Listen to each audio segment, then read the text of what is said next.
Halo semuanya, kembali lagi di channel YouTube Fadli Mak, channel yang selalu mengedukasi kuli bangunan, channel yang selalu mengedukasi buruh-buruh kecil. Dan bagi teman-teman yang sedang bekerja sebagai kuli, mari merapat kumpul di sini. Silahkan subscribe channel YouTube Fadli Mak, kuli yang dari Jawa Barat, Jawa Tengah, Jawa Timur, dan NTT mungkin, dan Sumbawa ataupun dari manapun. Kita di sini duduk bareng, kita belajar teman-teman, dan jangan lupa like, comment, dan subscribe untuk teman-teman bisa mendapatkan updatean terbaru dari channel YouTube Fadli Mak. Nah, kita di sini akan membahas bagaimana sih menjadi kuli yang baik dan benar. Tips menjadi kuli yang baik dan benar, teman-teman. Dan ya, kita tahu kuli itu harus membutuhkan tenaga yang profesional ataupun skill yang bagus dan keterampilan teknis, dan ya banyak lagi lah. Yang penting kuli itu harus profesional. Apa sih tips dan triksnya? Mari kita edukasi teman-teman semua. Nah, yang pertama teman-teman harus disiplin waktu. Teman-teman harus disiplin waktu, datang tepat waktu setiap hari, mengikuti jadwal kerja yang telah ditentukan, termasuk istirahat dan penyelesaian tugas. Oke teman-teman, dan itu yang pertama. Dan yang kedua, yang kedua ini berkomunikasi dengan baik. Berkomunikasi dengan baik seperti apa sih contohnya?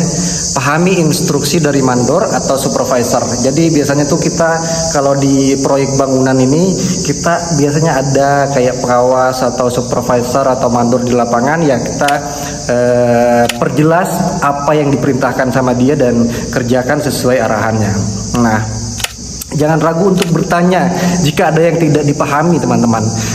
Jadi jangan, kalau ada yang teman-teman tidak bisa memahami sesuatu pekerjaan, ya jangan ragu untuk bertanya. Dan yang namanya pekerjaan juga itu kita harus jelas, dan bagaimana kita mengerjakannya tidak asal-asalan gitu juga.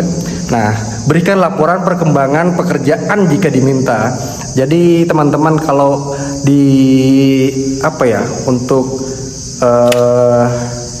mengupdate berita, mengupdate situasi terkini itu berikan laporan ke mandornya, teman-teman. Untuk ini pengerjaannya seperti apa, bagaimana, dan kapan gitu, teman-teman. Dan untuk masalah yang ketiga, mengutamakan keselamatan kerja. Oke teman-teman, mengutamakan keselamatan kerja. Nah, ini yang ketiga nih. Biasanya teman-teman kalau lihat di proyek tuh banyak sekali kuli bangunan yang tidak memakai APD dengan baik. Nah, yang di poin yang ketiga ini, gunakan alat pelindung diri, teman-teman. Gunakan alat pelindung diri seperti helm, seperti sepatu safety, dan sarung tangan. Nah, pastikan lokasi kerja aman sebelum memulai. Jadi sebelum memulai itu teman-teman harus memastikan nih, mungkin ada tangga yang biasanya teman-teman naik ke situ, dicek dulu terlebih dahulu, dicek dulu apakah ini nanti akan membahayakan teman-teman atau tidak. Itu di poin yang ketiga, mengutamakan keselamatan kerja, teman-teman. Nah, ikuti prosedur keselamatan yang berlaku di proyek. Biasanya orang kita tuh kayak suka ngeyel, teman-teman. Suka ngeyel, kayak kita kalau dikasih tahu suruh jangan ini, suruh jangan itu, biasanya kita tidak ikut gitu, tidak nurut. Oke. Yang poin yang keempat, kerja dengan efisien dan rapi. Kerja dengan efisien dan rapi. Lakukan pekerjaan sesuai instruksi teknis. Jaga alat-alat kerja agar tetap terawat dan siap digunakan. Dan selesaikan tugas dengan hasil yang rapi dan sesuai standar.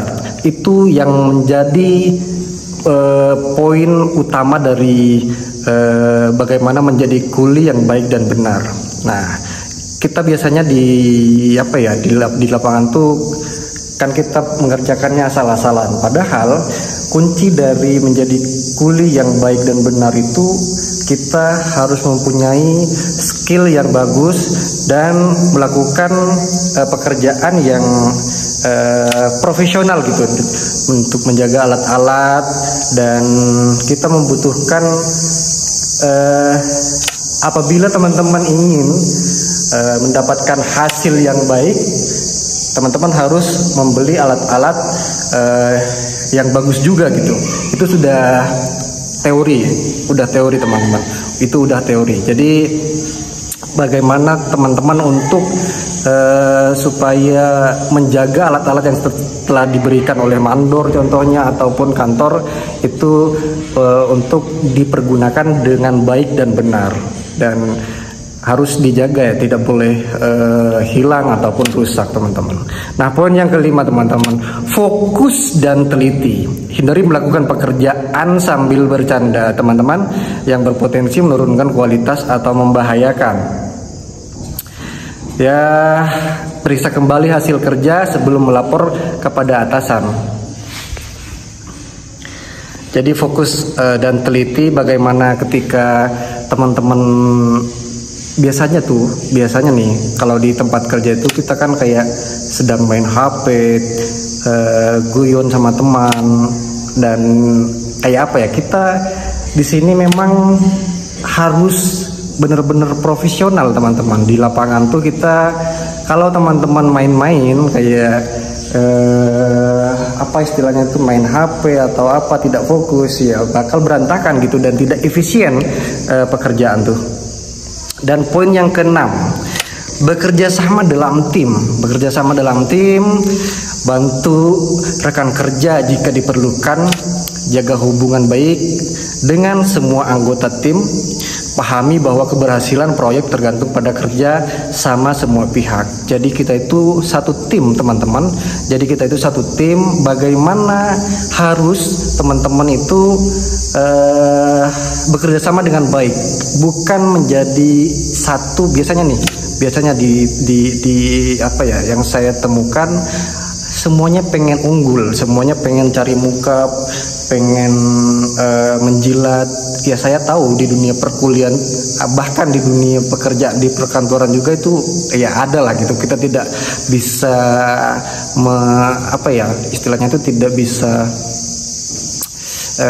tidak munafik lah kita. Ya wajar lah, ada banyak sekali orang yang cari muka, yang menjilat di dunia kerja apapun lah gitu. Itu kita tidak bisa dimungkiri. Tetapi kalau di kuli bangunan itu kita harus tetap kerjasama karena kita satu tim teman-teman. Kita satu tim, tidak bisa kayak dalam satu kelompok kita kayak saling menjelekkan atau bahkan saling memusuhi, iri dengki, dan nantinya akan berdampak ke kayak bertengkar ataupun berkelahi. Itu tidak bagus teman-teman. Jadi poin yang keenam ini, bekerja sama dalam tim. Oke teman-teman, kita lanjut. Dan poin yang ketujuh, menjaga sikap dan etika kerja. Nah, menjaga sikap dan etika kerja, hormati atasan atau klien dan rekan kerja, hindari konflik di tempat kerja, jangan meninggalkan pekerjaan sebelum selesai tanpa izin. Itu poin yang ketujuh. Kita kan seringkali kayak kalau sudah mengerjakan ini selesai, ya bagaimana itu ditunggu dulu. Ketika sudah mandor datang, ini ditanya bagaimana, apakah sudah beres atau selesai ya. Kalau sudah di ACC ya kita baru pindah mengerjakan pekerjaan yang lain. Jangan dulu ditinggal teman-teman, jangan dulu ditinggal. Karena ya biasanya kalau kayak misalkan kita memasang keramik nih, sudah dipasang teman-teman keramiknya, tapi sesuai standar kita sih bagus. Tapi kalau udah kayak misalkan belum kering terus kena injek dari kawan kita, ya itu kan nanti akan berubah tempat atau ukurannya jadi bergeser dan sehingga tidak bagus lagi. Nah teman-teman bisa kayak menunggu mandornya dan untuk di ACC dulu lah gitu. Nah, dan poin yang ke-8 teman-teman, terus belajar dan meningkatkan keterampilan. Kita biasanya setiap kuliah itu biasanya kan kita dibayar sebagaimana skill atau keahlian kita gitu, karena kita ya menjual jasa teman-teman. Pelajari teknik baru yang bisa meningkatkan efisiensi kerja. Nah, kalau memungkinkan ikuti pelatihan atau tambahan terkait konstruksi teman-teman. Jadi itu sangat membantu teman-teman akan dihargai, akan digaji yang lebih tinggi, dan ya kita di sini fair-fairan kok. Kalau teman-teman mempunyai skill atau keahlian yang bagus, juga kita di lapangan itu kita mandor itu kayak nggak bakal apa ya istilahnya itu, nggak bakal rugi lah untuk membayar teman-teman kalau teman-teman kerjanya bagus juga gitu. Nah itu teman-teman 8 poin menjadi kuli yang baik dan benar versi saya. Dan mungkin teman-teman nanti ingin kayak menanyakan seputar pekerjaan kuli bangunan, silahkan tulis di kolom komentar. Nanti kita akan sharing-sharing bersama di sini di kolom komentar, teman-teman bisa. Dan channel ini saya buat memang untuk mengedukasi kuli-kuli bangunan agar lebih bernilai, agar lebih meningkat, dan kita grow bersama. Dan ya bagaimana teman-teman tidak selamanya menjadi kuli, tidak selamanya menjadi kuli. Ya mungkin nanti teman-teman bisa menjadi kayak mandor ataupun pengawas lainnya. Silahkan klik tombol subscribe di bawah dan komen di kolom komentar. Bagikan video ini ke teman-teman kuli yang lainnya. Oke, saya Fadli Mak. Sampai berjumpa di video selanjutnya.